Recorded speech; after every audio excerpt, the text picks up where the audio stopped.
Hey guys, it is your boy Captain Hogwash back at it again with a new video. If you're new here, like, subscribe, comment, share, do all. I don't really care. And as usual, I gotta give a shout out to Mr. Federici and a shout out to Mrs. Priest for being my two best subscribers. I also gotta give a shout out to Kingster. He's my best friend. He's a brother of mine, even though we're not biologically brothers. But today I'm going to be analyzing a policy debate on school uniforms.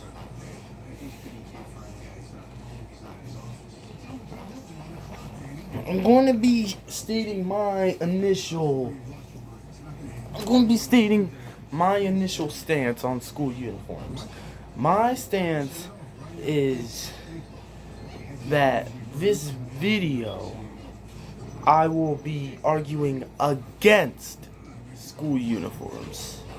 You'll hear why in the video. As we go along, I'll rebut the points arguing in favor of school uniforms. Let's start.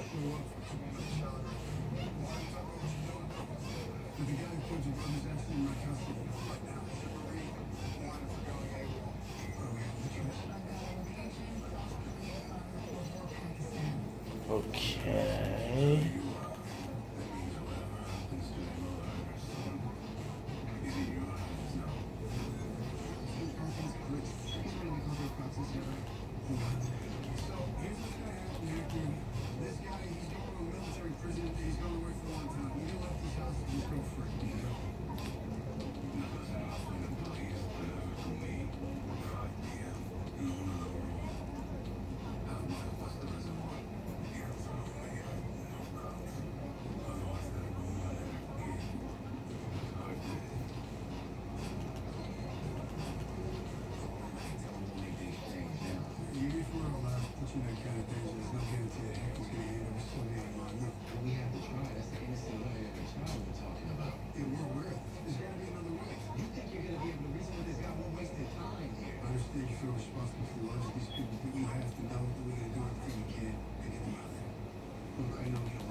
Yeah, no.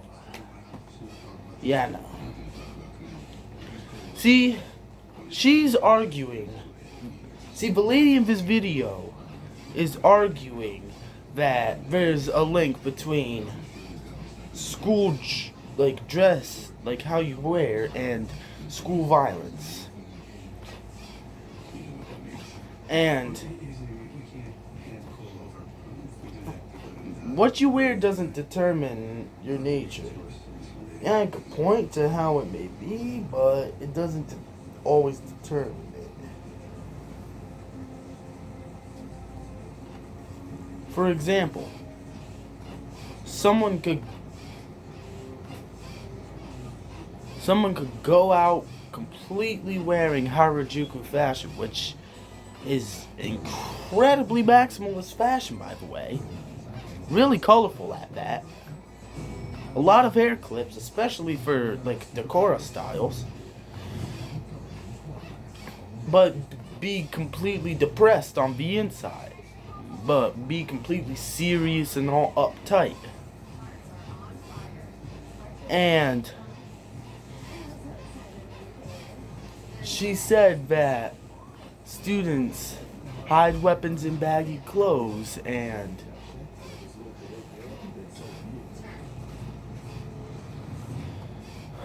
assault students for their jewelry. For assaulting students for their jewelry, just know that you assaulting students for their jewelry It's a sign of the perpetrator's darkness, not the victim's. And as for the baggy clothes, you could maybe, not maybe, you could fit it in form-fitting clothes as well.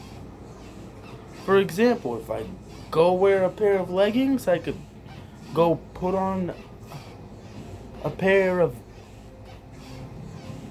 I could go put on that Boys in the Hood or that Tokyo racing shirt I have, and then hide a weapon in it, and then go right ahead, and then go ahead and then incite a riot at the school. And besides, if the school has it so you could buy a uniform, students may deliberately make the uniforms oversized so they could hide weapons. And it may not even be due to what they're wearing. It may be due to it being a low-income area. It could be due to a high mental health rate in that area. Maybe it could be due to low literacy rates.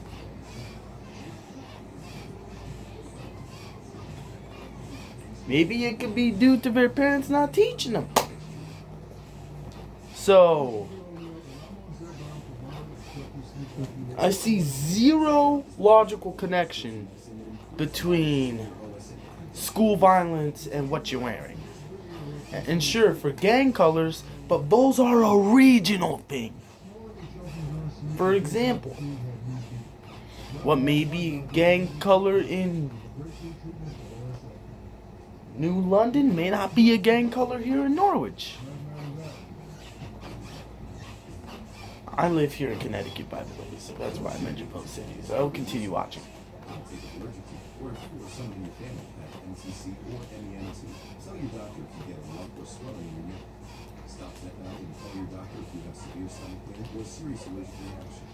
Severe side effects may include inflamed pancreas or gallbladder problems. Tell your doctor if you experience vision changes before scheduling procedures with anesthesia, if you're nursing, pregnant, plan to be, or taking birth control pills. Taking Zepbound with sulfonylurea or insulin may cause low blood sugar. Side effects include nausea, diarrhea, and vomiting, which can cause dehydration and worsen kidney problems. Ask your doctor about Zepbound. Game-changing OSA treatment.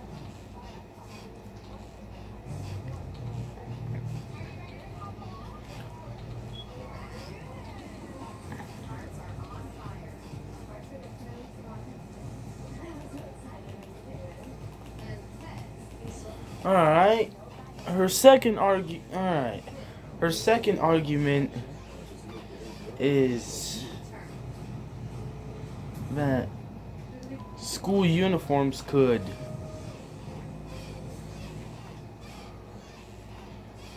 be distributed at. So what if I'm going with the assumption that she is arguing that school uniform policies could save money, when in reality that's not the case.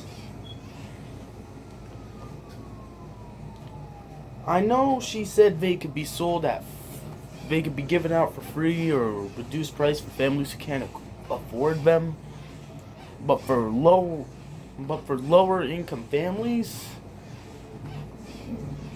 one uniform may not make that much of a negative difference, but making them buy multiple sets may really drag them into debt. Okay, I don't know about that. I was being a bit of a theater girl there, but school uniforms could inadvertently discriminate or advertently discriminate on the basis of socioeconomic class, due to the fact that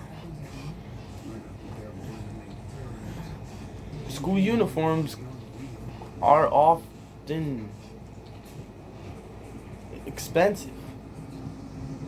I don't know about expensive, but that they're often not. School uniforms for the schools is just a waste of time, money, and resources. time because they have to write out the uniform policy, design what the uniform policy is going to look like,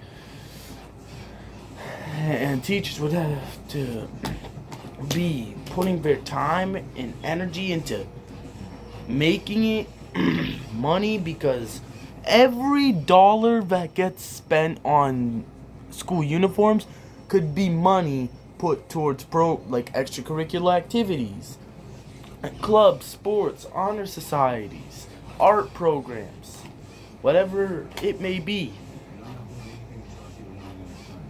And for the parent, it just puts even more pressure. What I was trying to say is that it was going to put more. It's going to put lower. It just puts pressure on lower income families. Buying one uniform may not be that bad, but buying multiple, like the regular school day uniform, the formal uniform, the summer uniform, the winter uniform, could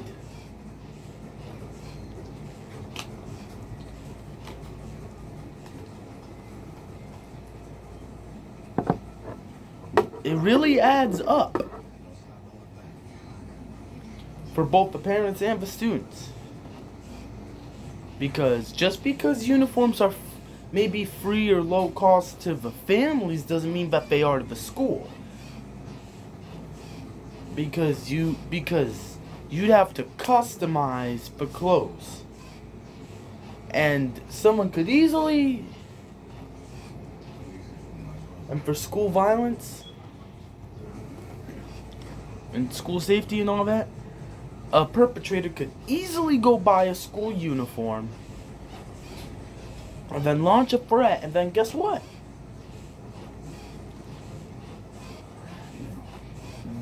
They wouldn't know how to, they wouldn't be able to, the staff, school officials wouldn't be able to would not be able to identify the perpetrator because they'd be in the sea of uniforms.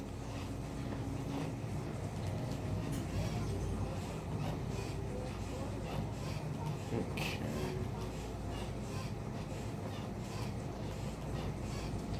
Alright, contention. Okay.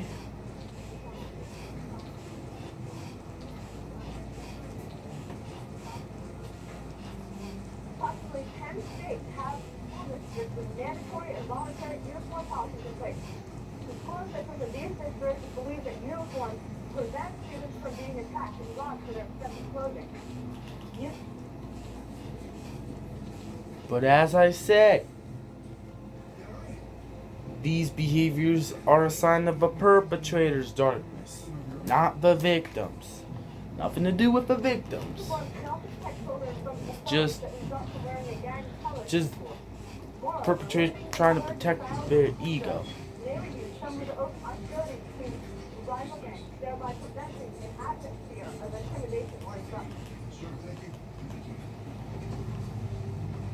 But even then, school uniforms could be altered, so even then there could be multiple colors of uniforms. For example, if there's a light blue uniform and a dark blue uniform, and there's a gang nearby, or even at school with those colors, those affiliation colors, that just makes it even, that doesn't make it any better. You're just swapping. Well, you're just swapping.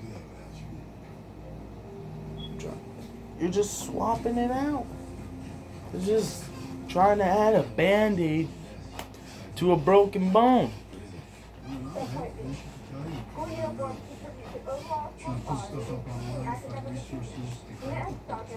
Okay. She's saying that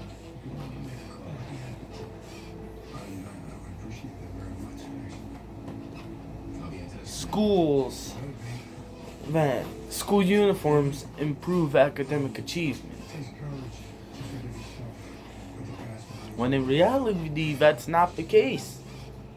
Because a school uniform can't change if you have ADHD or dyslexia or dysgraphia or dyscalculia. It means dyslexia is for having having trouble with reading. Dysgraphia is where you have trouble with writing. Dyscalculia is where you have trouble with math. Nah, but it's not just having a little bit of trouble. It's about actually it interfering, like you actually needing special ed for it. And What's the face? You got a face on your face. Oh, is this about Lincoln? besides, My new BFF. if a student's not wearing the expected uniform, and the teacher catches them, they'd get detention, which just takes time out of the student's time to learn, which, as a result, leads to less class time, which leads to lower grades. So ironic, and school uniforms could be stressful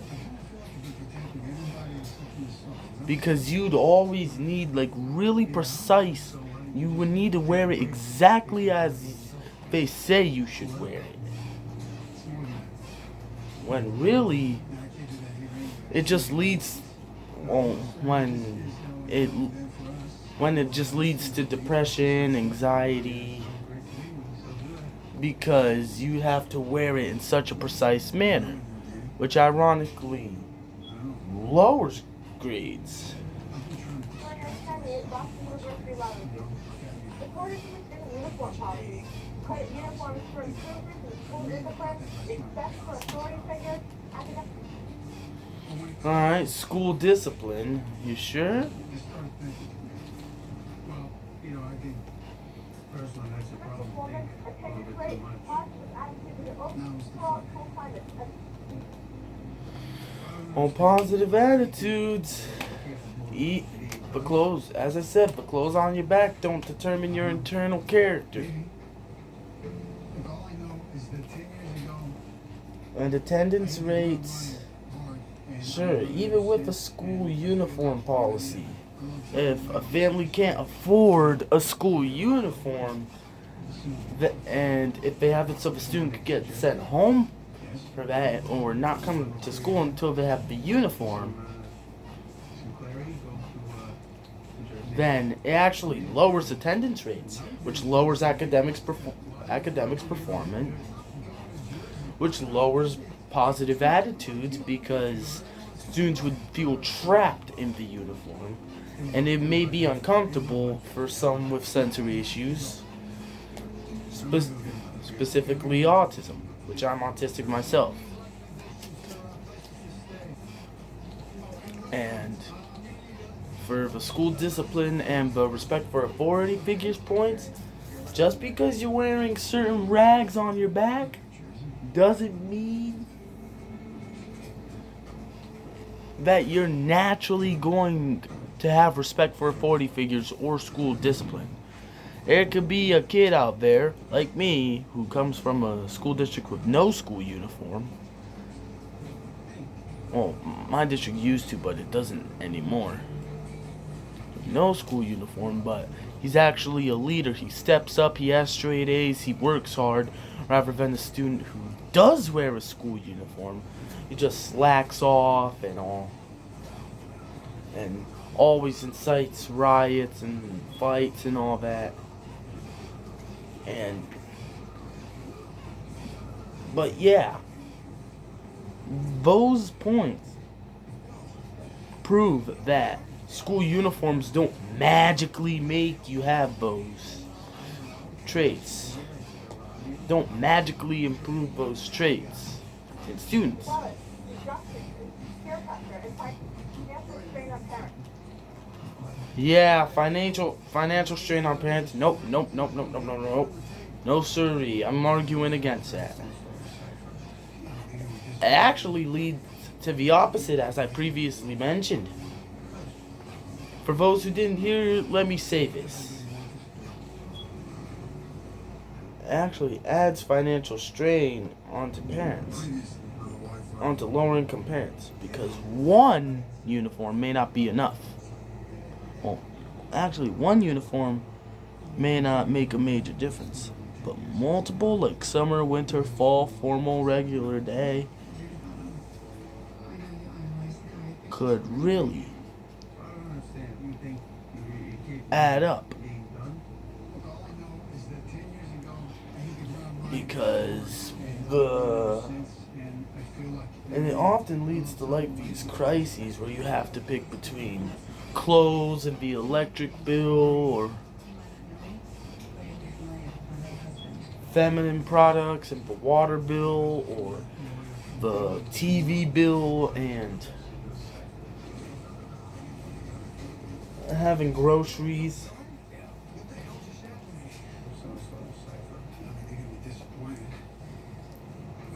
Especially for lower income families. So, really, it doesn't reduce financial strain on parents. It just increases it.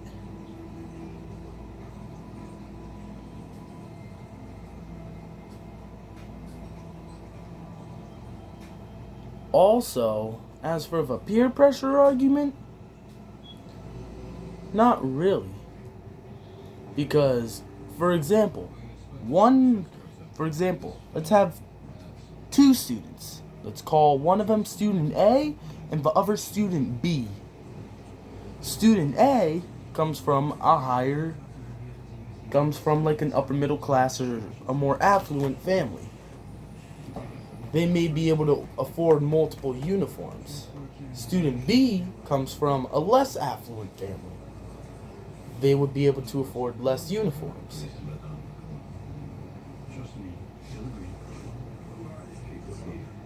As a result of them being less affluent. Student A would be pressuring student B into wearing the same type of school uniform as them, or having the same number of school uniforms or the same quality of the school uniforms. So, doesn't really reduce either. It just adds a wound to it just adds a band-aid to a deep wound, or even exacerbates it. Student uniforms are often an effective safety measure, making visitors or intruders easier to distinguish on school. As I said, my mom and her boyfriend are watching Hawaii Five-0, so that's why you may be hearing that. So, not really, because as I said, a visitor or an intruder could, as I said, go buy a uniform, put it on, and then intrude the school, and then launch an attack on the school, and then they wouldn't be able to identify the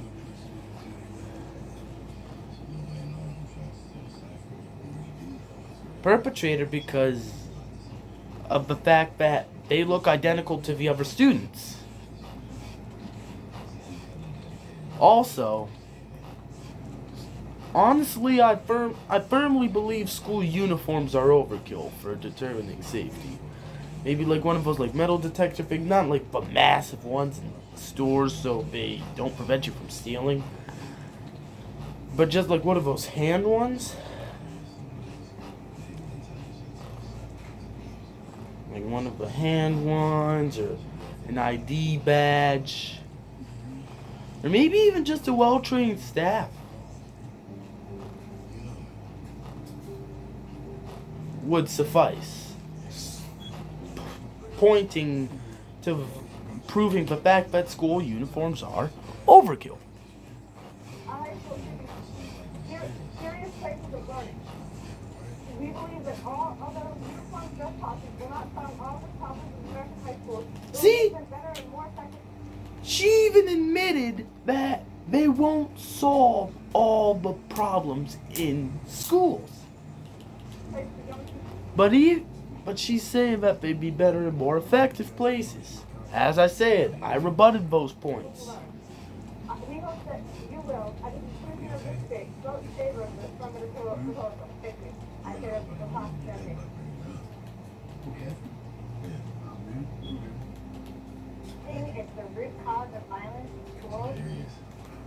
No. But it is a major contributor to the virus. Yeah, there you go. I would share. You know I rebutted that point. Let's skip.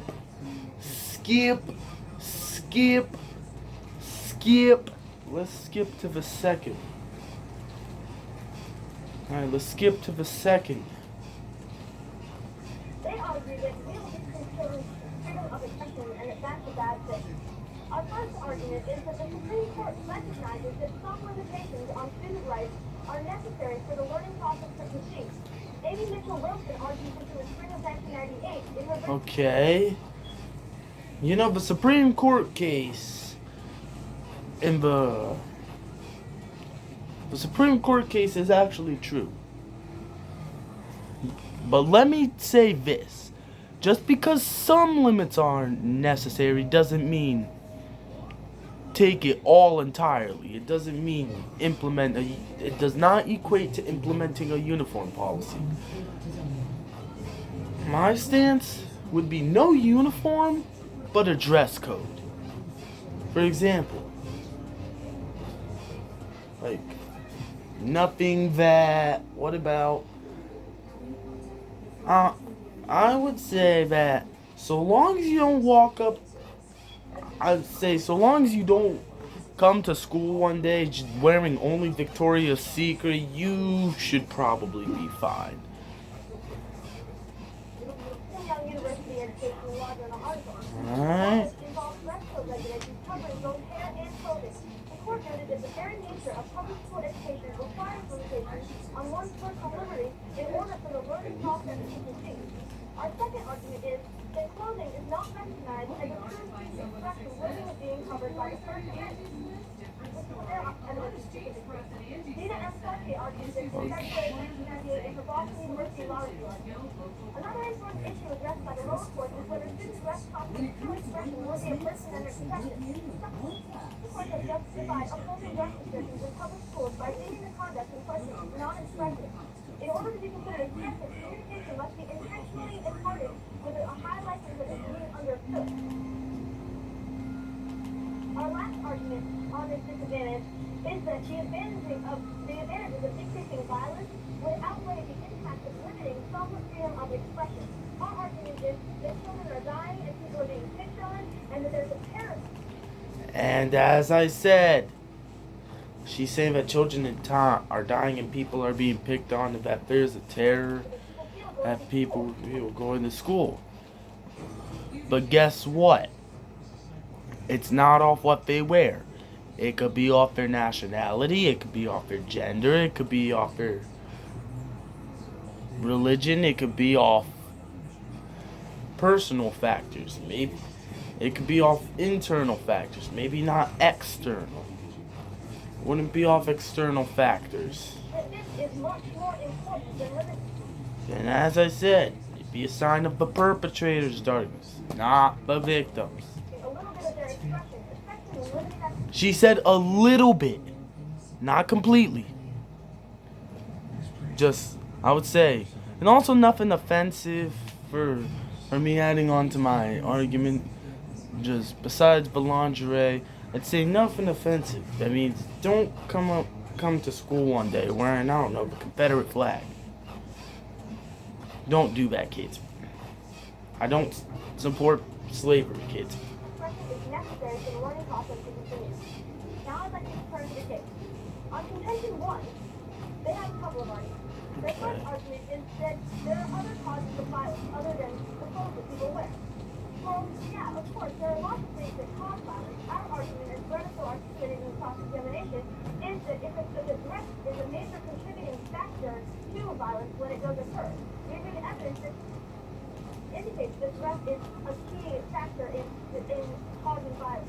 Our argument is that we have to start somewhere, and the school uniforms and dress codes are where to start. Notice what she said, dress codes. She said school uniforms and dress codes. It don't mean the same thing. Dress codes is a more broad definition, meaning it could refer to any amount of restrictions. School uniforms are more specific, requiring you to wear certain like polos, or certain pants, or certain maybe skirts if you're a girl. Next, they argue that schools are getting better than the status quo. But in cross-examination, first, Andy concedes that there is a problem in schools. Second, he argued evidence from Tina Cartney in Section 1 that says that violence is increasing in schools right now. And I would argue that the recent school shootings in schools in Colorado and Kentucky and Atlanta and other schools are only proving that there is violence and it's increasing in schools right now. Now I'd like to move to Section 2. Okay. First, they say that high school students won't like the high school students won't like the dress code. Well, we argue a couple things. First, parents favor school uniform requirements. According to the Not all parents. starting in February 1998 in the Boston University Law Review. The U.S. Department of Education and special research findings compared questionnaires in school districts with uniform requirements, indicating that a positive attitude towards school uniform. But this was like 13 or like there were some. That was time back. Opinions change. People change.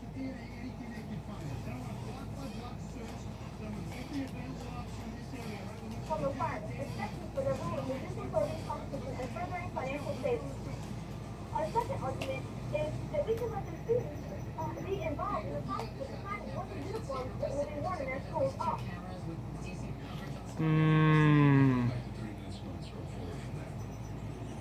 Let me think.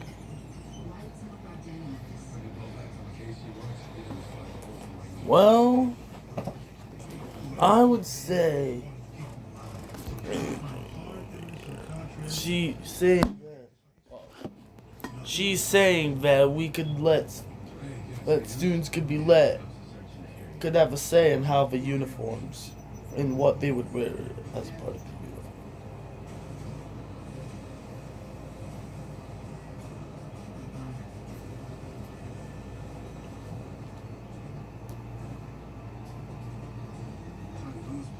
Next, the negative argues that the demonstration project failed and that any But I don't really agree with that argument with the one about, well, you technically could, but I'm not saying I agree, but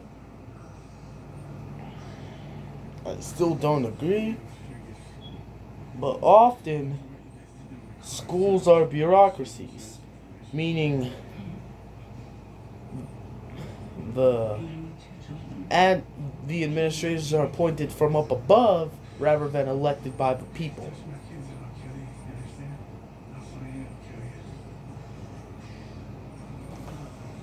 Wait.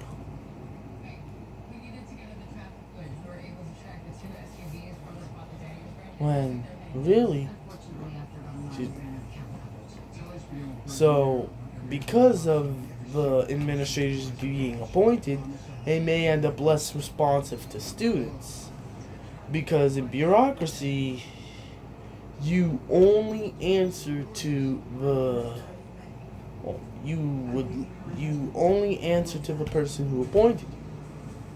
Meanwhile, in a democracy, you answer to the people. So even with this advice, it's the student advisory, the student advice may be symbolic if the admin has a strong grip. be involved in the process of deciding what the uniforms that will be worn in their schools are. Next, the negative argues that the demonstration project failed and that anywhere that it's been tried doesn't necessarily prove that it can work in other places. We argue that there are 10 different states in which school uniforms have been tried and that it's proven to work there and that justifies expanding it to other schools. Specifically, our evidence talks about places like in Los Angeles, in Long Beach. Our evidence talks about Washington State. Our evidence also talks about New Jersey and Kansas City. These are all very diverse places all across the country where it's worked everywhere. Now I'd like to move to Section 3, violence. First, they argue that it only works where students want it. But our first argument is that multiple examples show where school uniform policies have reduced school violence, according to Nina F. Darby in 1998. They're just repeat the same ones. From the University a mandatory uniform policy in the South Shore Middle School in Seattle also noticed an improvement in the overall school atmosphere. Similarly, a mandatory uniform policy towards Washington Private School in Kansas City resulted in a sense of calmness throughout the school. And finally, since the implementation of mandatory It might not even be the uniforms that provoke this sense of calmness or violence. Or, I meant non-violence. It could be from actual school spirit and actual respect. Real school spirit, the authentic kind, comes from mutual respect, shared experiences, and diversity of thought, real internal pride. School pride is an intrinsic thing.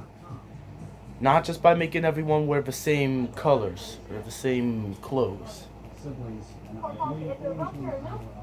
And for the school pride part, see, they're mixing up. See, the school is mixing up these people mix up uniformity with unity. Uniformity is where you want everyone to look and act the same.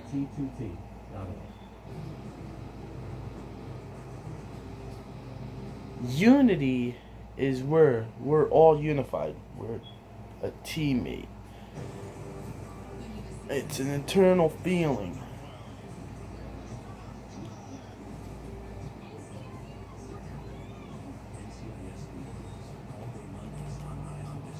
In Norfolk, Virginia, fighting has increased by 38%.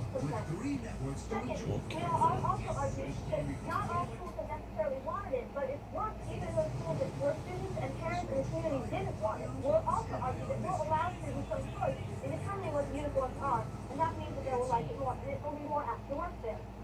Now, last, they argue that we're only a band-aid solution, and we need broad Yes. We argue that school uniforms cannot solve all of the problems of education, but they are a step in the right direction because they do contribute to violence in schools. Ina M. Starkey argued this in February 1998 in her Boston University Law Review article. Holy. Violence, apathy, and competition are problems that are prevalent in schools, and they have no easy solutions. A uniform policy may protect some children from assault for wearing the wrong color, but it will not cure the underlying wounds in our society, nor will uniforms single-handedly end gang violence. Although Yes. Uniforms don't single-handedly end gang violence. See, a uniform policy is a simplistic solution to a complex problem. See, it would be easier. Another rebuttal would be that it would be easier to tell students everyone wear blue, or everyone wear green, or everyone wear black, or everyone wear white, or everyone wear red, rather than actually addressing the root causes of these school discipline issues, low academic performance and low attendance. Chronic absenteeism is the term for it.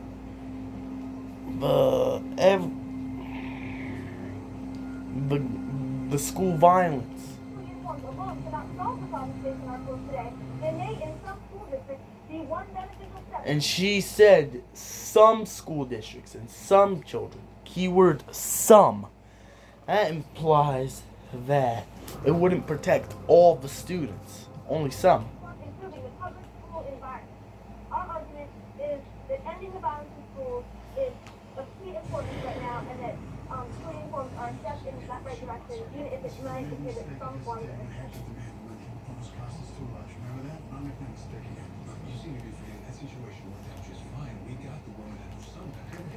I'm going to check if there's a part 2.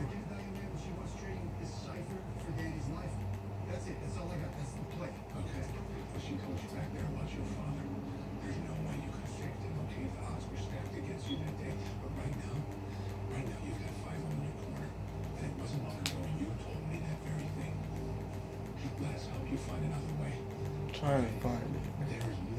Let me pause. I found the part 2. Alright, part 2.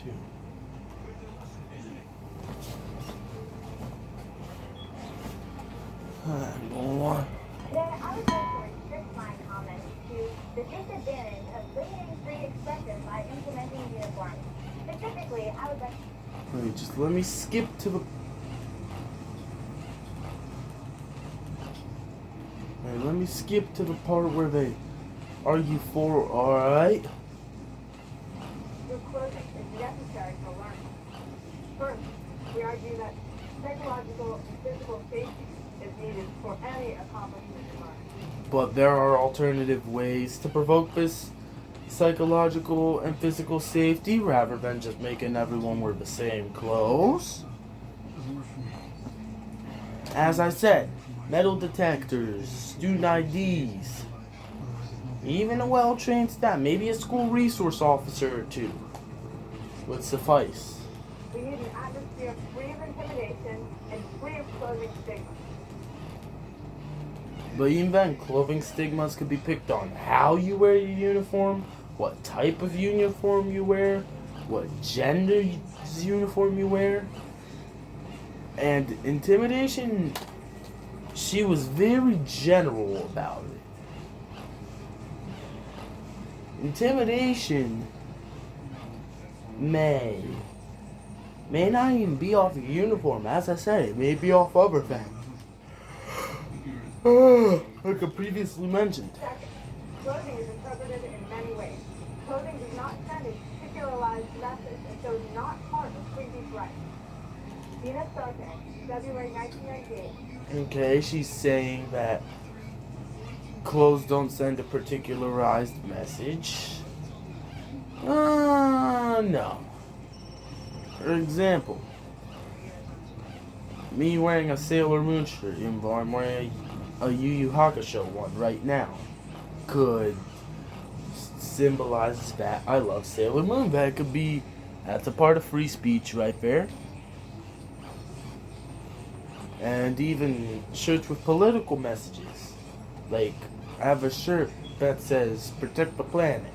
It's the only place we can train. That points to environmental protection, which is also a part of free speech.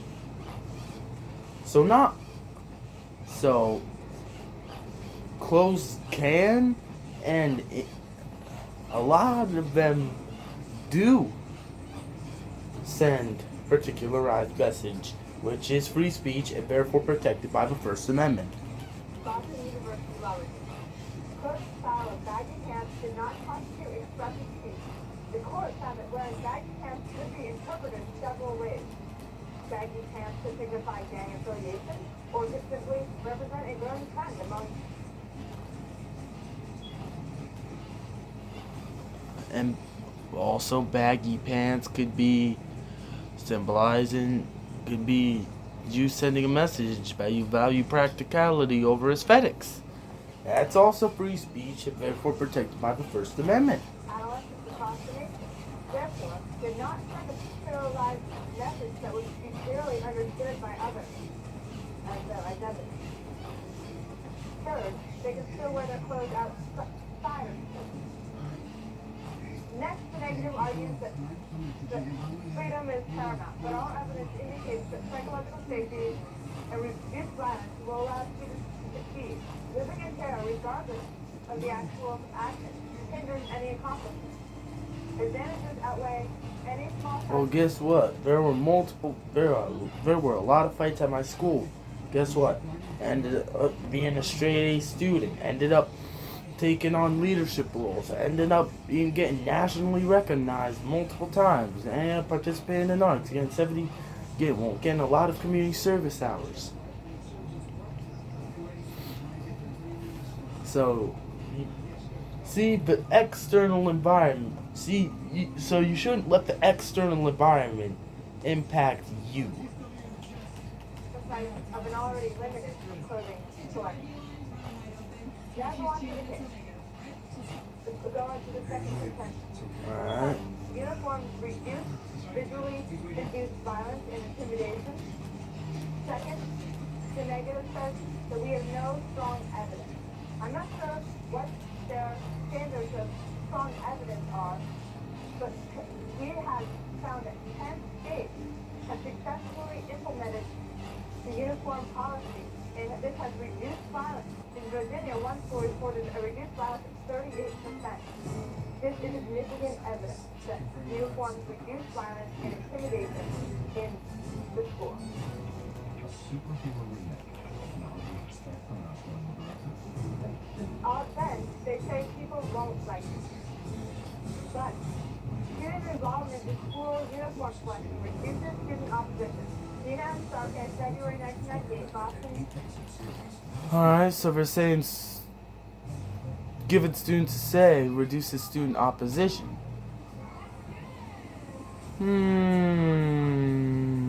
Not really. Students' minds changes just because it may seem like they want something doesn't mean that they actually want it.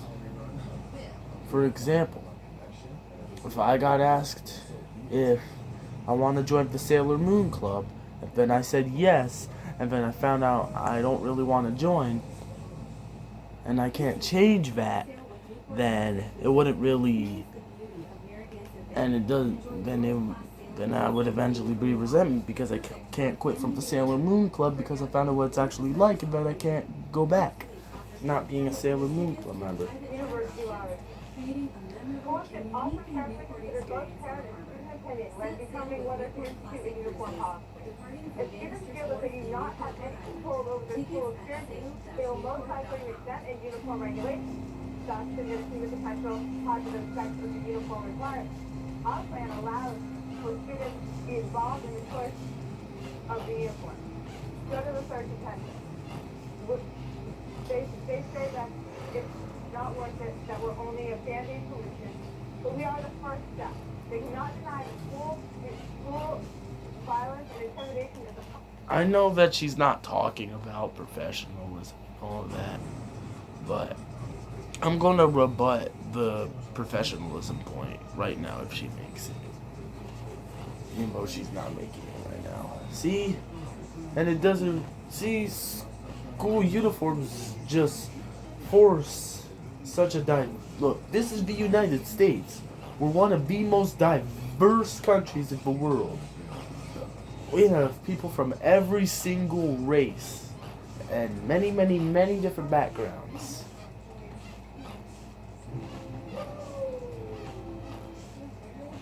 So, really, forcing a uniform policy forces kids into Eurocentric standards of professionalism, which leads to cultural erasure, it leads to resentment, it pushes kids into Western standards of professionalism. And often these school uniforms are heavily modeled after, as I said, Eurocentric standards, specifically British standards. And in the summer,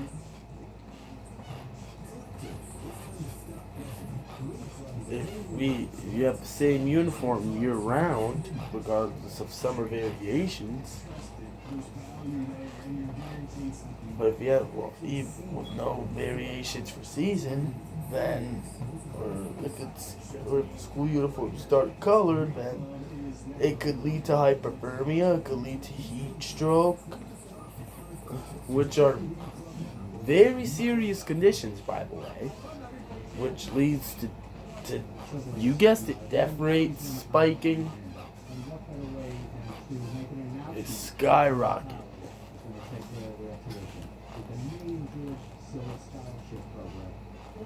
And for the school discipline and all that, that's ultimately a you issue. That's an individual student issue. But really being disciplined and all that comes from you showing up, putting in effort, doing the work, taking initiative, leading others, and serving your community, being involved in student life. Not just how well you could follow a dress code from the 1950s. Yeah, not just how well you could follow a dress code from 70 years ago. Reforms are necessary, and we have to start somewhere.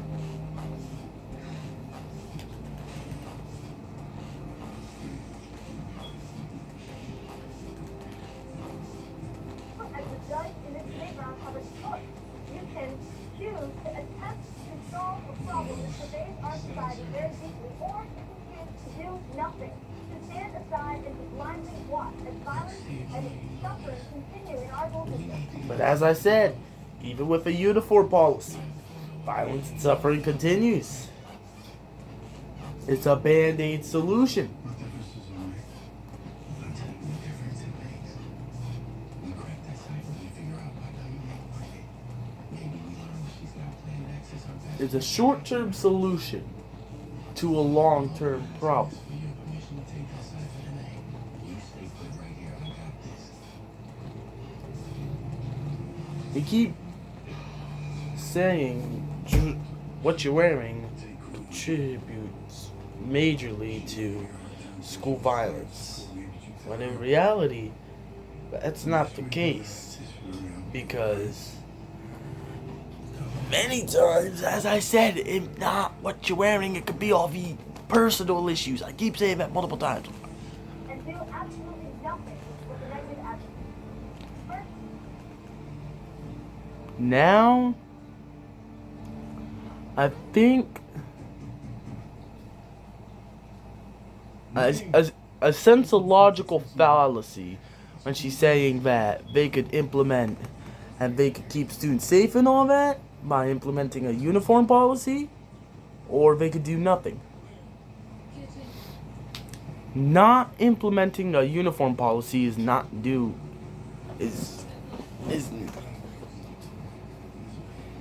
not implementing a uniform policy is not doing anything. It's the opposite. It's doing something. Because of the fact that you're protecting kids from being forced into Eurocentric standards, you're protecting their free speech. Why is it taking so long? I haven't given us any news yet, or is it a good sign? You acknowledge that there are alternative ways to keep students safe. You know that there are alternative ways to foster school spirit. Wait. And that school uniforms aren't the only way. I'm sorry, my friend King called me. It's just, I'm recording a video right now. He's stable for now. And We're not entirely out of the woods yet, but we just cleared it there. Why can I just So, because you? these are my points for now. This is Captain Ogwash. If you agree with me, put it down in the comments. Goodbye. God bless you.